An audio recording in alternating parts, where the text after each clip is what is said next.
हाथ में government job है, ये सोचकर MS धोनी ने खड़गपुर स्टेशन से वो ट्रेन नहीं पकड़ी होती तो शायद ही आज कोई MS धोनी को जानता। दोस्तों, आज मैं आपका रिस्क लेने का जो डर है उस डर को जड़ से हटा दूंगा। बस रिक्वेस्ट है कि वीडियो को आखिरी एग्जाम्पल तक देखना। इस टॉपिक पर वीडियो बनाने के लिए मुझे बहुत सारे लोगों ने रिक्वेस्ट किया था और उन्हीं के कहने पर मैं ये वीडियो बना रहा हूँ। इसमें मैंने मैक्सिमम बातें कवर की है और कई एग्जाम्पल्स भी दिए हैं। यकीन से कहता हूँ कि आपको ये वीडियो पसंद आएगा और फिर भी पसंद नहीं आया तो बिंदास होकर डिसलाइक मार देना, पर पसंद आया तो अपना प्यार जरूर दिखाना। So let's start the video. Risk, आपके और आपके सपनों के बीच की इकलौती दीवार। दोस्तों, अपने दिल पर हाथ रखकर खुद से एक बात पूछना कि जो भी जिंदगी तुम आज जी रहे हो, क्या तुम उससे खुश हो? क्या तुम्हारे सारे सपने पूरे हो चुके? अगर इन सारे सवालों का जवाब हाँ है तो मैं बोलता हूं आपको रिस्क लेने की कोई जरूरत नहीं है। पर इसका जवाब ना है तो दोस्त तुम गलती कर रहे हो। तुम्हें रिस्क लेना होगा। हार भी गए तो एक सेटिस्फैक्शन तो होगा कि साला मैंने ट्राई तो किया, और अगर जीत गए तो तुम तुम्हारी ड्रीम लाइफ जियोगे। हम रिस्क लेने से डरते हैं हमारी निगेटिव सोच की वजह से। मतलब हम उस काम को करने से पहले ही ये सोच लेते हैं कि अगर मैं फेल हो गया तो क्या होगा, और फेल होने का यही डर आपको एक एक्स्ट्राऑर्डिनरी से ऑर्डिनरी इंसान बना देता है। दोस्तों, बचपन में जब हम चलना सीख रहे थे तब हमने रिस्क लिया। पहली बार साइकिल सीख रहे थे तभी हमने रिस्क लिया। पहली बार बाइक चलाना सीख रहे थे तब भी हमने रिस्क लिया। हम कई बार गिरे पर हमने गिव अप नहीं किया। इसका नतीजा ये हुआ कि हम ये सब चीजें सीख गए। दोस्तों, कोई भी बच्चा पहली बार में चलना नहीं सीखता, कोई भी पहली बार में साइकिल चलाना नहीं सीखता, तो जिंदगी से हम क्यों एक्सपेक्ट करते हैं कि पहली ट्राई में हम सक्सेसफुल हो जाए? ये तो गलत है ना।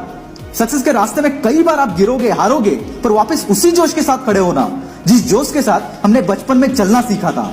यकीन मानना, यहां पर भी आप एक ना एक दिन सक्सेसफुल हो ही जाओगे। दोस्तों, हमें रिस्क लेना होगा क्योंकि यही चीज हमारे लिए रास्ता बनाएगी जिससे कि हम हमारे सपनों तक पहुंच सकते हैं। जाने अनजाने में हमने आज तक बहुत सारी चीजों में रिस्क लिया है। कुछ चीजों में सक्सेस मिला तो कई बार हार का सामना भी करना पड़ा। पर दोस्तों, अगर आज आप अपने सपनों के लिए रिस्क नहीं लोगे तो जब आप 60-70 के होंगे तब पछतावा करते बैठोगे कि काश उस टाइम पर अगर मैंने थोड़ी हिम्मत करके वो रिस्क लिया होता तो शायद आज लाइफ कुछ और होती। भले आप उसमें फेल हो गए होते पर आपके अंदर वो सेटिस्फैक्शन तो रहेगा कि एटलीस्ट मैंने वो ट्राई तो किया। दोस्तों, शायद ये बातें अभी आपके लिए इतनी मायने नहीं रखेगी, पर किसी बुजुर्ग से ये बात जरूर पूछना, आपको आपका आंसर मिल जाएगा। और दोस्तों, रिस्क लेने का मतलब ये नहीं कि आप पहले ही अटेम्प्ट में सक्सेस को अपना गुलाम बना दोगे। ऐसे बहुत कम केसेस में होता है, क्योंकि पहली बार अगर हम कोई काम करते हैं तो हमें उसका एक्सपीरियंस नहीं होता, बहुत सारी चीजें पता नहीं होती, और इसीलिए शुरुआत में कई बार फेलियर को भी एक्सेप्ट करना पड़ता है। पर दोस्त, एक बार रिस्क लेने के बाद तुम्हारा काम है हिम्मत नहीं हारना, क्योंकि दुनिया का कोई भी बंदा ऐसा नहीं है जो कि सक्सेसफुल है पर कभी हारा नहीं है। क्योंकि दोस्तों, हमें इन सक्सेसफुल लोगों की लाइफ का सिर्फ पॉजिटिव पार्ट पता होता है, उसके पीछे वो खुद कितनी बार फेल हुआ है, कितनी बार टूटा है, इस बात का हमें कोई अंदाजा नहीं होता। तो तुम्हारे लाइफ में भी रिस्क लेने के बाद अगर कोई फेलियर आ रहे हैं तो अपने आप को कोई अलग समझने की जरूरत नहीं है, क्योंकि सक्सेस को पाने की अगर जिद तेरे अंदर है तो वो फेलियर्स भी तुम्हारा कुछ नहीं उखाड़ पाएंगे, और एक दिन तुम भी इन लोगों के बीच अपना नाम लिखवाओगे। बहुत लोग ये कहकर अपने सपनों के लिए रिस्क नहीं लेते कि समय से पहले और किस्मत से ज्यादा किसको मिला है, पर ये लोग भूल जाते हैं कि अगर वो चाहे तो अपनी किस्मत खुद लिख सकते हैं। हमारे आसपास के बहुत सारे लोग रिस्क लेने से पहले ही हमें डराने लगते हैं।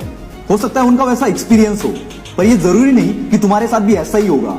मैंने कई बार ये बात सुनी है कि कई घर वाले उनके बच्चों को बिजनेस करने की परमिशन इसीलिए नहीं देते क्योंकि 25 साल पहले जब उन्होंने बिजनेस शुरू किया था तब वो फेल हो गए थे। यहाँ पर घर वालों का कंसर्न मैं समझता हूँ, पर मेरी इस बात को जरा गौर से सुनना जो भी मैं अभी बोलने जा रहा हूँ, और ये सब उन पेरेंट्स के लिए है। 25 साल पहले जब आपने वो काम शुरू किया था तब टाइम अलग था, मार्केट अलग था, आपके स्किल्स अलग थे, मार्केट की रिक्वायरमेंट्स भी अलग थी। पर अब टाइम चेंज हो चुका है, मार्केट की रिक्वायरमेंट्स अलग है और आपके बच्चे के स्किल्स भी अलग है।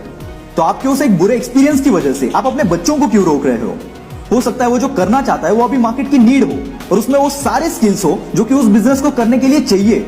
अगर इन दोनों बातों का जवाब हाँ है और फिर भी आप उसे रोक रहे हो तो आप गलती कर रहे हो, क्योंकि वो फेल होगा या सक्सेस होगा ये तो तभी पता चलेगा जब वो बंदा ट्राई करेगा। अगर फेल होने के डर से स्टीव जॉब्स, बिल गेट्स के घर वालों ने उन्हें बिजनेस करने से मना किया होता तो क्या आज एप्पल और माइक्रोसॉफ्ट जैसी बड़ी कंपनीज होती? I don't think so. क्योंकि जहां तक मेरी समझ है, मैं सोचता हूं कि बिजनेस के लिए सिर्फ नॉलेज, पैसा और स्किल्स की जरूरत नहीं होती, इसके लिए और भी एक चीज की जरूरत पड़ती है और वो है फैमिली सपोर्ट। तो सारी फैमिली से एक रिक्वेस्ट है कि आप भी थोड़ी रिस्क ले और अपने बच्चों को उनके सपने पूरे करने के लिए उनको सपोर्ट करें, उनके साथ खड़े रहे। और जो भी ये